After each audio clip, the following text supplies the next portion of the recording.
Ella era solo la hija de la conserje, invisible, olvidada, sin un apellido importante ni seguidores famosos.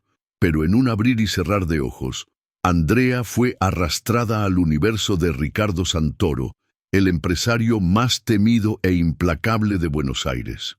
Forzada a un matrimonio por contrato para saldar una deuda que no había contraído, aceptó en silencio. Solo que Ricardo no tenía idea de lo que acababa de despertar, porque a veces son precisamente aquellos sin nada que perder quienes lo cambian todo. El pasillo del Hospital Central de Buenos Aires se sentía asfixiante de calor. El lamento lejano de las ambulancias se mezclaba con el zumbido de los viejos ventiladores y el agudo olor a desinfectante.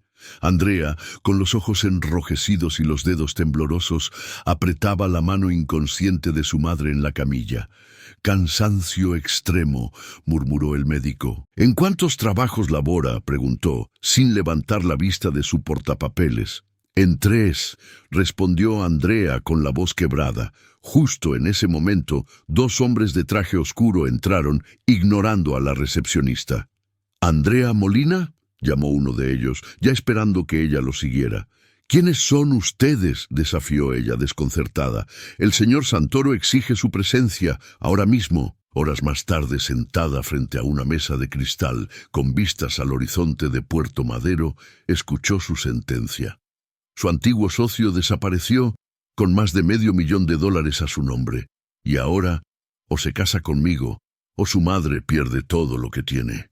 Andrea Molina nació tras bambalinas en un mundo que nunca fue el suyo. Mientras otros niños aprendían inglés y tomaban clases de piano, ella creció entre trapeadores, baldes y productos de limpieza industrial, esperando que su madre terminara el turno de noche en una escuela privada del barrio de Belgrano. La señora Elena Molina era conocida como Elena la limpiadora.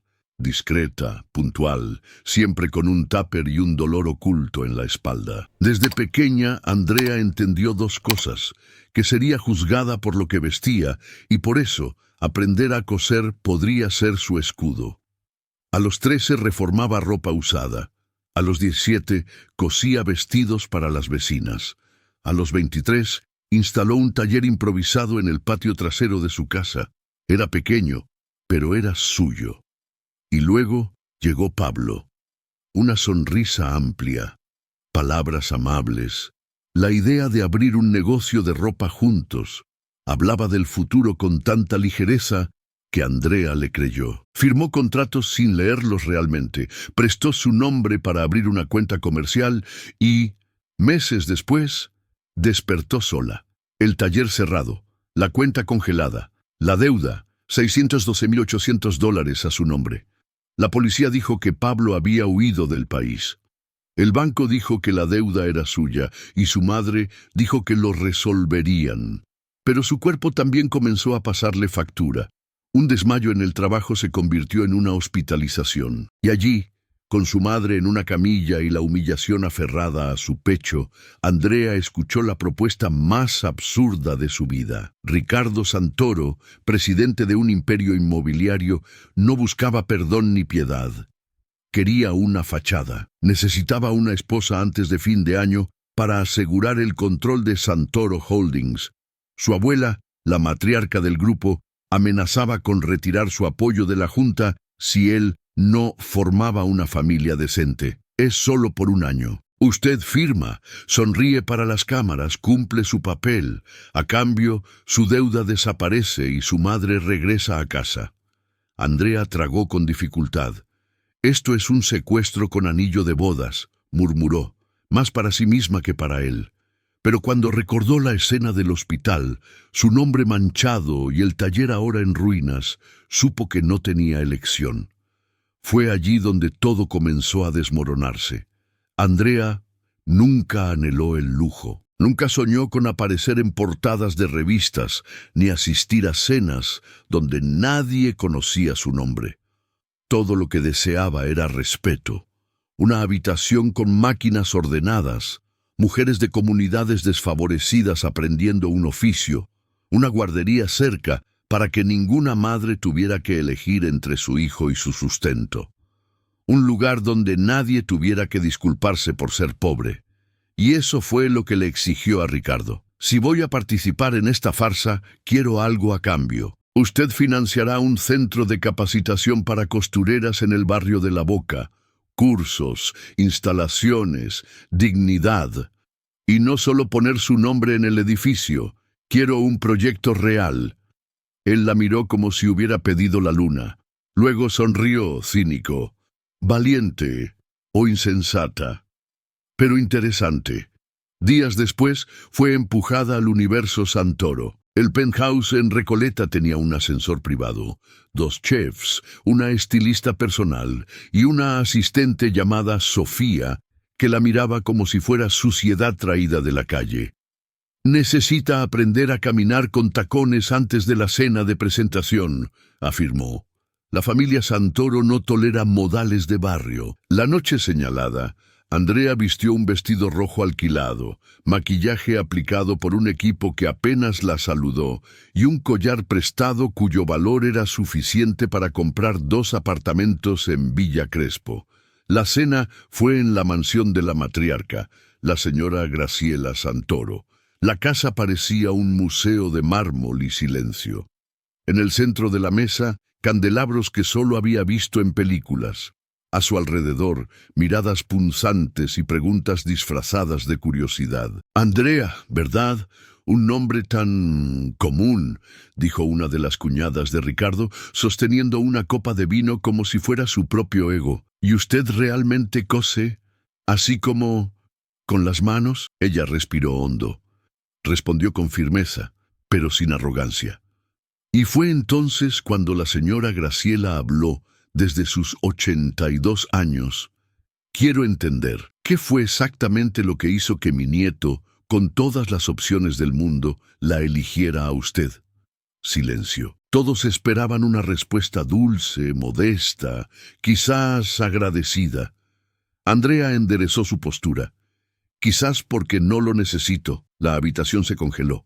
«O quizás porque soy la única aquí que no está fingiendo ser lo que no es». Ricardo no dijo una palabra. No la defendió, no sonrió. Simplemente se cruzó de brazos y observó. Más tarde, encerrada en un dormitorio decorado por alguien que nunca había conocido el alquiler, Andrea miró el techo, con el corazón destrozado. Había soñado con respeto, con construir, pero lo que encontró fue humillación disfrazada de lujo. Y aún así, todavía creía que podía arreglarlo todo. Esa mansión dorada, con vista al río y paredes de cristal, era en realidad una celda de silencio. Andrea se despertaba cada día con un horario preestablecido, ropa elegida por Sofía, sonrisas ensayadas, compromisos públicos que apenas entendía. En cada evento, una nueva exigencia: tomarle el brazo, sonreír más, hablar menos. Y Ricardo, cordial, impecable, frío. El tipo que sabía dónde poner la mano para las fotos, pero no recordaba preguntar si había dormido bien. Por las noches apenas se hablaban. El matrimonio era solo en papel, pero la soledad era real. Un contrato de apariencias, donde ella era solo un peón, desechable. En la tercera semana, una columnista de chismes publicó: «El magnate Ricardo Santoro se casa con costurera en bancarrota. ¿Romance fugaz o estrategia de marketing?». Su número de documento fue expuesto. Sus deudas enumeradas. El teléfono de la casa no paraba de sonar, hasta que llegó la llamada que lo destrozó todo. Era la señora Elena, llorando desde el hospital. «Hija, están diciendo que te compraron, que te vendiste. ¿Por qué dicen esto de ti?». Andrea se mordió el puño para ahogar un sollozo fuerte. «Porque no nos conocen, mamá, pero un día lo harán». Colgó y fue a la oficina de Ricardo. «¿El proyecto del centro? ¿Cómo va? Quiero involucrarme de cerca». Sofía respondió antes que él. «Eso era una cláusula simbólica, Andrea. No necesitas involucrarte de verdad. Es solo marketing social». Esa frase cayó como un puñetazo. Una clara advertencia de que todo era una mentira. Esa noche bajó al jardín. Descalza, vestida solo con una vieja sudadera, se sentó en la hierba fría, sin importarle las cámaras de seguridad. Necesitaba sentir el suelo de nuevo. Necesitaba recordar quién era. Fue entonces cuando escuchó, desde el otro lado de la pared de cristal, la voz de Ricardo. Ella es útil, eso es todo. Después de que la Junta apruebe la transición, puede irse. La farsa habrá cumplido su propósito. Andrea no lloró. Simplemente se levantó, subió las escaleras y se enfrentó a su reflejo en el espejo. No vio a una esposa ni a una mujer, sino a una sombra. ¿Cómo permití que esto sucediera?, susurró. En las primeras horas de la madrugada, encendió su laptop. Comenzó a investigar ONG, proyectos comunitarios, plataformas de crowdfunding, sola, sin sus millones, sin las sonrisas falsas. 2 días después, tomó un autobús abarrotado hasta el barrio donde, en papel, se suponía que funcionaría el prometido centro de capacitación. La dirección existía, pero lo que encontró fue un galpón abandonado, con ventanas rotas, paredes agrietadas y maleza ahogando la entrada. Se quedó allí, sin saber si llorar o gritar. Pero entonces escuchó una voz detrás de ella. ¿Va a abrir ese lugar? Era una niña de unos 12 años, camiseta rota, cuaderno en mano. No lo sé, pero quiero hacerlo. Mi mamá sabe coser. Si hay clases, ella vendrá, y me traerá a mí también. La niña sonrió y se fue corriendo. Andrea no se movió. Su corazón palpitaba de una manera extraña. Dolía, pero también la reconfortaba. De regreso a casa, no lloró. Se sentó a la mesa, organizó documentos, llamó a viejos contactos y pasó la noche reescribiendo el proyecto. Esta vez, sin marketing, sin una firma de fachada, un proyecto real, para mujeres reales. Al día siguiente, dejó una copia impresa en la puerta de la oficina de Ricardo, sin nota, sin súplica, sin advertencia. Esa mañana, al despertar, no se sentía feliz, pero se sentía completa, y eso era más de lo que había sentido en semanas. ¿Alguna vez has tenido que tragarte las lágrimas solo para evitar derrumbarte frente a todos? ¿Alguna vez has sonreído para mantener todo en pie, incluso cuando por dentro estabas hecha pedazos? Si sabes exactamente cuánto duele eso, comenta abajo. Sé lo que se siente. Es nuestra forma de conectar en este canal, de corazón a corazón. Estoy leyendo todo. La mañana siguiente, Andrea tomó café sola en la cocina silenciosa. Las luces del penthouse aún apagadas. Sofía se había ido. Ricardo recluido en alguna reunión de paredes de cristal. Abrió su correo electrónico y vio una respuesta de una ONG en la zona norte de la ciudad. Ayudaremos, envíenos el proyecto completo. Inmediatamente tomó el autobús de nuevo, regresando al galpón abandonado. Pero esta vez no era para lamentarse, era para imaginar. Miró el techo desmoronado y visualizó máquinas en lugar de polvo. Niños jugando donde ahora había pasto crecido. Mujeres llegando con bolsos, saliendo con diplomas y autoestima. Una anciana con una bolsa de compras pasó y se detuvo a su lado. Esto solía ser una fábrica, ¿sabe? Mi esposo trabajó aquí. Después de que cerró, el barrio se puso más triste. ¿Y si se convirtiera en una escuela? De costura, de vida. La mujer sonrió. Entonces, mi querida, entonces todo cambia. Andrea regresó a casa con una nueva sensación. No era optimismo, era una misión. Al llegar, vio a Ricardo en el balcón, hablando por teléfono. Ni siquiera notó su presencia, y por primera vez no le molestó, porque en ese momento no necesitaba ser vista por él. Necesitaba ser vista por sí misma. Subió las escaleras con pasos ligeros. El proyecto estaba en manos de la ONG, el terreno mapeado, el nombre ya lo había elegido, la Casa del Hilo.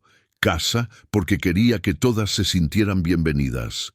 Hilo porque coser también es reconstruir. Esa noche se miró de nuevo al espejo, Pero ahora ya no buscaba defectos, buscaba fuerza.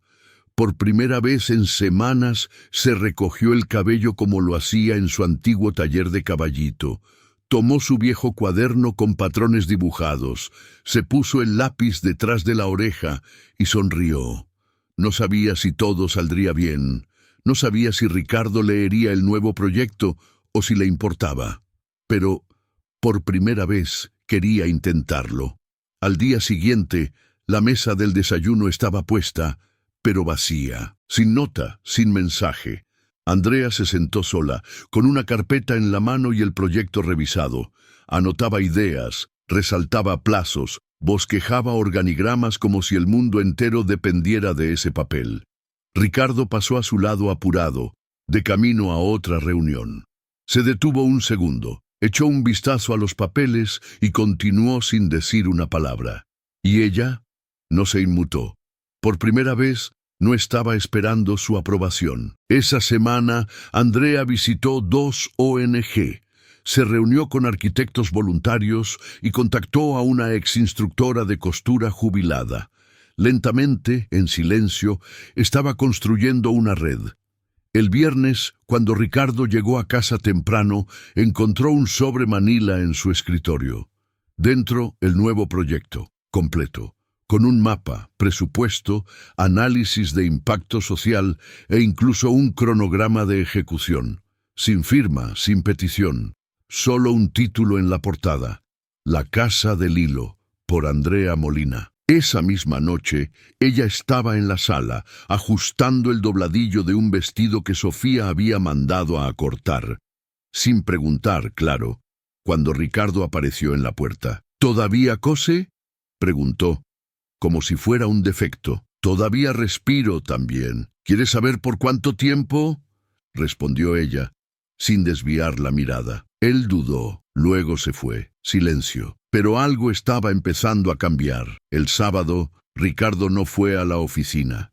Se quedó en casa. Por primera vez, los dos compartieron la misma habitación, cada uno en su rincón. Andrea, con sus patrones e hilos. Ricardo, con una tablet y una expresión de preocupación. El domingo, ella lo vio leyendo el proyecto. El lunes, al despertar, había una reunión programada a su nombre. Sala 7. Presentación de impacto social. Ricardo no dijo nada, pero junto al título en el papel había una nota manuscrita. «Tienes 15 minutos. Convénceme». Andrea sonrió. No porque él finalmente cediera, sino porque ahora ya no necesitaba permiso para intentarlo. La sala de reuniones era enorme, fría, toda de cristal y acero cepillado. Andrea entró sola, con su carpeta pegada al pecho, el corazón latiéndole en las costillas. Ricardo ya estaba allí, rodeado de 3 ejecutivos que ella nunca había visto antes. Hombres de sacos ajustados, miradas aburridas, lapiceras caras. Ella respiró hondo. Presentó cada etapa del proyecto con claridad, aunque su voz titubeó a veces. Habló de impacto, de autonomía femenina, de revitalización urbana. Uno de los hombres interrumpió. «¿Pero qué gana Santoro Holdings con esto?». Andrea sonrió, sin cinismo. «Quizás por primera vez, algo que no se puede comprar. Respeto social». El silencio fue incómodo. Pero Ricardo no interrumpió, no se burló. Solo la observó. Serio, sí, pero diferente. Cuando la reunión terminó, él la acompañó hasta el ascensor. «Presentó bien, pero será difícil». «Lo sé», respondió ella. «El mundo entero me lo recuerda todos los días». Esa noche, en su habitación, Andrea se sentó al borde de la cama y se derrumbó. No por dolor, sino por agotamiento. Todo era todavía tan incierto. En cualquier momento todo podía colapsar. «¿Y si fracaso de nuevo?», murmuró. Abrió el cajón y sacó una nota que su madre le había dejado en el hospital semanas antes. «Eres mi mejor puntada, hija». La que, aún rota por dentro, aprendió a remendar la vida. Lloró en silencio, abrazando ese pedazo de papel. Al día siguiente, Ricardo la esperaba en la mesa del desayuno, solo, con las mangas de la camisa arremangadas, sin reloj de diseñador. El equipo acordó iniciar los procedimientos, pero solo si estás dispuesta a aprender gestión de verdad. No es una ONG de exhibición, es un proyecto estructural. Lo estoy, solo que no sé si podré manejarlo. Entonces aprende. Yo aprendí a no depender de nadie. Tú aprenderás a liderar. Andrea dudó. Él parecía más humano allí, pero ella aún sentía el peso de todo. ¿Y si caigo? Cae con estrategia, luego levántate más fuerte. Ella asintió.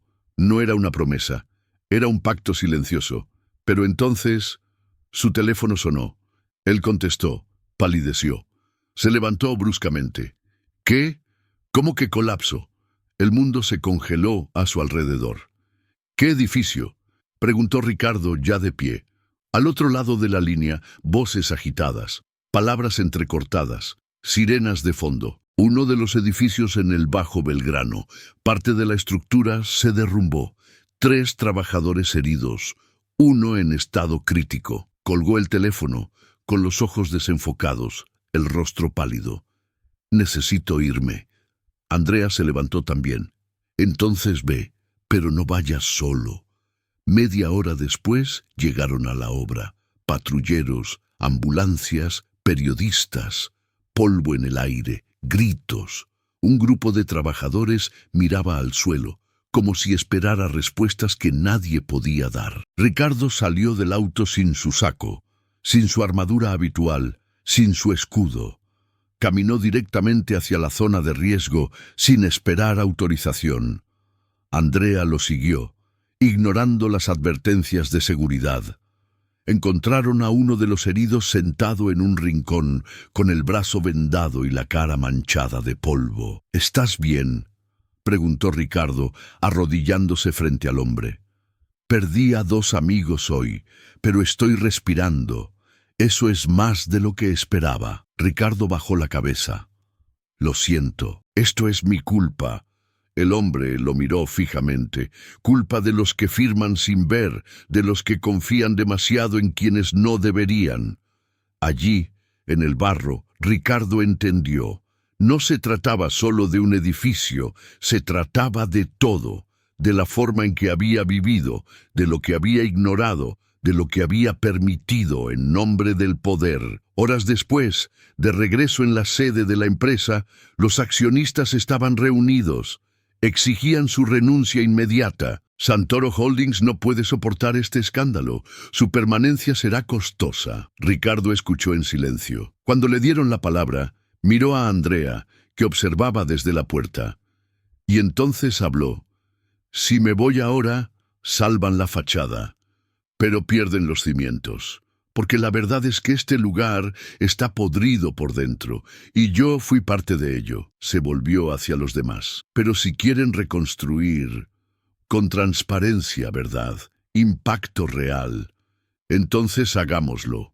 Pero a nuestra manera. Al día siguiente, en vivo por Televisión Nacional, Ricardo apareció ante las cámaras. Cometí errores, como líder, como empresario y como hombre. Y por eso, hoy anuncio la mayor reestructuración en la historia de Santoro Holdings. Despidió a toda la junta directiva involucrada, creó un fondo de emergencia para las familias afectadas y nombró un nuevo núcleo de impacto social con Andrea al mando. Ella estaba a su lado, sin maquillaje, sin sonrisas ensayadas, simplemente presente. Y allí, ante todo el país, el hombre más poderoso y temido de la ciudad se inclinó, no ante el escándalo, sino ante el amor que, silenciosamente, comenzaba a florecer. 3 meses después, el galpón abandonado en La Boca era ahora el corazón palpitante de un barrio olvidado. En la fachada, letras de tela bordadas decían «La Casa del Hilo», por Andrea Molina. Dentro, el aroma a café fresco se mezclaba con el zumbido de las máquinas de coser y las risas desenfrenadas de mujeres de todas las edades. Niños corrían en el patio. Había un estante con juguetes usados y telas coloridas colgadas como banderas de resistencia. En un rincón, la señora Elena organizaba conos de hilo como si fueran joyas raras.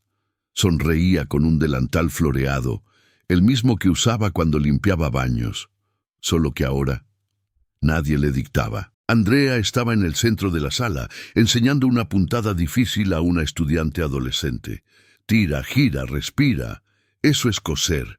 Es como empezar de nuevo con cuidado. El portón chirrió. Ricardo apareció con 2 cajas en las manos. Jeans doblados, mangas arremangadas, una mirada que ya no necesitaba disculparse. «Traje la nueva partida de telas sustentables», dijo. «Y también llegó el material de la cooperativa de refugiados». Andrea se acercó. Él colocó las cajas en el suelo y sacó un sobre de su bolsillo. «¿Qué es esto?» «Planos de la casa que mi padre nunca logró construir, una que diseñó antes de morir, allá en las afueras de Bariloche». Ella abrió con cuidado. Una sencilla casa de 2 pisos, amplio porche, árboles alrededor. En el papel, las líneas firmes de un sueño interrumpido. «Quiero construirla contigo. Un lugar sin máscaras, sin contratos, un espacio solo nuestro». Andrea lo miró, sin apuro. No dijo sí, no dijo te amo. No necesitaba hacerlo, porque todo estaba allí, en el respeto, en su mirada, en el gesto de traer con sus propias manos lo que antes hacía que alguien más entregara. En el porche del galpón se sentaron lado a lado, observando el final de la clase, escuchando voces felices. Era el mismo lugar donde todo comenzó. Invisibilidad, deuda, humillación. Pero ahora era una semilla. Ella le apretó la mano lentamente. «Nunca pensé que la peor elección de mi vida me traería hasta aquí». «Yo tampoco», respondió él mirando a las estudiantes como si finalmente las viera, y allí se quedaron, sin necesidad de probar nada, porque cuando el dolor se convierte en puente, el camino cambia. Andrea pensó que necesitaba ser aceptada, que solo tendría valor cuando alguien importante lo dijera en voz alta, pero la verdad es que su valor nunca estuvo en los ojos de los demás, siempre estuvo en el coraje de no rendirse. No conquistó el mundo, pero conquistó el miedo a existir en silencio. Construyó algo real, con sus propias manos, cosiendo dignidad donde antes solo había rechazo. Ricardo, por otro lado, pasó su vida creyendo que el control era poder, que amar significaba abrir brechas peligrosas. Pero descubrió, tarde, pero no demasiado tarde, que el verdadero riesgo es vivir sin ninguna conexión, que la vulnerabilidad, cuando es elegida, se convierte en fuerza, y que el carácter no se hereda, se construye. El mayor cambio no fue en sus cargos, en los proyectos o en la empresa. Fue en ellos, 2 mundos que nunca deberían haberse cruzado y que precisamente por eso crearon algo nuevo. Y quizás esa sea la mayor lección para quienes están del otro lado de la pantalla ahora mismo. Quizás tú también te hayas sentido desechable, invisible, como si tu historia no tuviera el peso suficiente para cambiar nada. Pero déjame decirte algo, desde el fondo de mi corazón. El mundo puede que no te vea, pero no necesitas su permiso para levantarte. Tu dolor puede convertirse en una semilla, tu caída puede convertirse en un camino, y lo que haces con lo que te rompió puede ser precisamente lo que cure a otras personas. Si esta historia te conmovió de alguna manera, deja un me gusta aquí abajo. Es la forma más sencilla de decir, valió la pena contar esto. Ahora cuéntame en los comentarios, ¿desde qué ciudad nos estás viendo? Leo todo con cariño y respondo a quienes se toman un momento para escribir aquí. De verdad. Y si crees en el poder de historias como esta, suscríbete al canal. Apenas estamos empezando y cada nueva suscripción me da más fuerza para seguir creando con alma. Ah, no te vayas todavía. Elige una de las 2 historias que aparecen en la pantalla ahora y quédate con nosotros. Nos vemos en el próximo video.